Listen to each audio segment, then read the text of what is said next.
but something was referred to by a professor behind me. Thanet District Council, in the 20 years... Can you just say who you are, please? I'm Councillor Iris Johnston. I'm sorry, I'm a Cabinet Member for Tourism, but I'm also Environmental Services. I've been a District Councillor for 20 years. First of all, I need to say thank you to all the political sides who are united in fighting to save the airport. Thank you.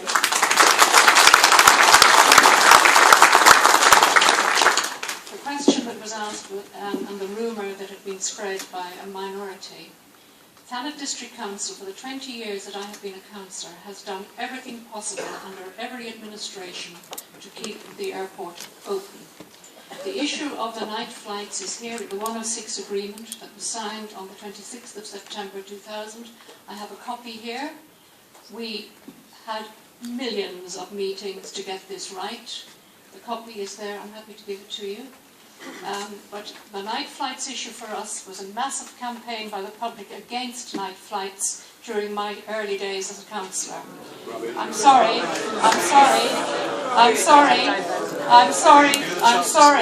The people who are in the room here now support night flights, but I can tell you I've been in rooms with nearly the same amount of people opposed to it. So night flights are still allowed at Manston. That's what the 106 agreement says. We, in our manifesto, said no scheduled flights, and it is a certain power and weight and noise quota that is the concern.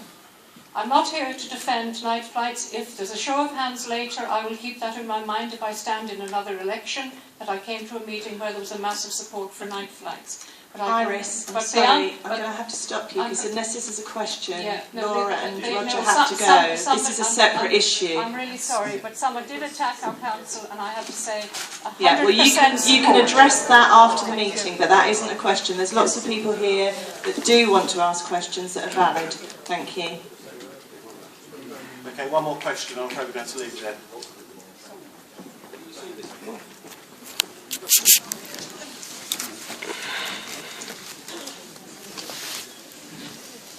Yeah, John Miller, a local resident.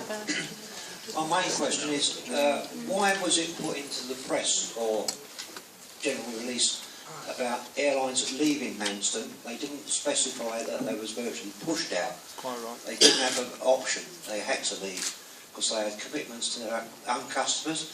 And also, Sir Roger, you mentioned that you've got in touch with Cargo Airlines. Are they willing to return to Manston if every infrastructure was up and running? Or are they content with moving on? I do not believe that KLM, for that airline of course about which we're talking first, has acted anything other than properly and honourably. It would have been quite improper for them to have continued to take bookings past a date beyond which it was not safe in commercial terms to do so.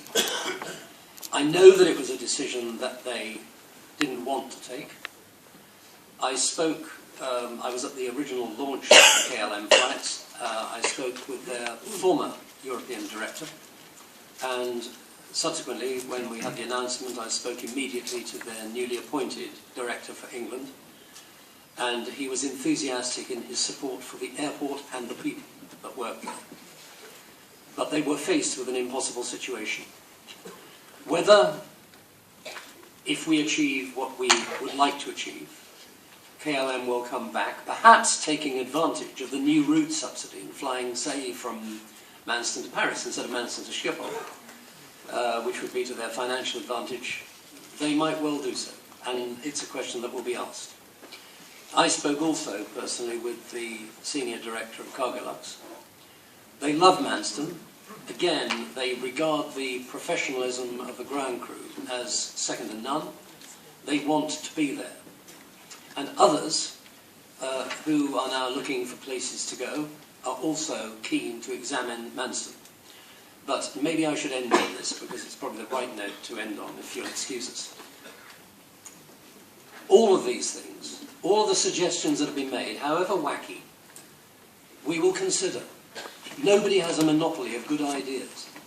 And what might seem crackers to one person might actually seem like a stroke of genius to another. But there has to be an airport operating as an airport for any of this to happen. That is why our prime objective is and remains to keep the airport open.